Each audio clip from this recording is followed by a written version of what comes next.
High BP రిస్కియా, low BP రిస్కియా, which is more dangerous?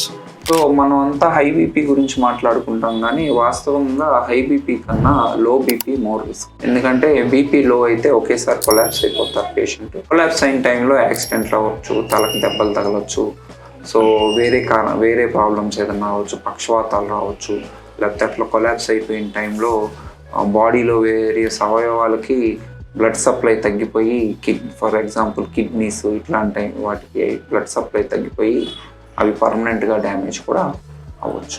Sir, pre hyper tension అంటే ఏంటి? సో అది వస్తే మనం వరీ అవ్వాలా?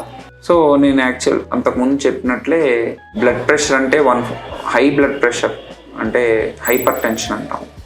అది హైపర్ టెన్షన్ అంటే డయాగ్నోస్ అవ్వాలంటే 140/90 కన్నా ఎక్కువ ఉండాలి.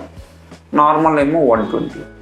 సో ఈ ప్రీ హైపర్ టెన్షన్ స్టేట్ అంటే 120 నుంచి 140 ఇన్ నార్మల్ పేషెంట్స్, ఆర్ 120 నుంచి 130 ఇన్ పేషెంట్స్ విత్ కోమార్బిడిటీస్ అంటే డయాబెటీస్ కానీ, రేనల్ ఫెయిల్యూర్ కానీ, ఆల్రెడీ కార్డియాక్ పేషెంట్స్ కానీ, ఇలాంటి వాళ్ళు ఈ మధ్యలో ఉన్న ఏరియాని మనం prehypertension. So can stress increase the blood pressure immediately? అవును, stress, any form of stress అంటే lack of sleep or any excitement, any happiness or any anxiety or unhappiness, ఇలా ఏది ఉన్నా కూడా దీనికి రెస్పాన్స్గా ఈ స్ట్రెస్కి రెస్పాన్స్గా బాడీ స్ట్రెయిన్ అయినప్పుడు బీపీ పెరిగే అవకాశం ఉంటుంది.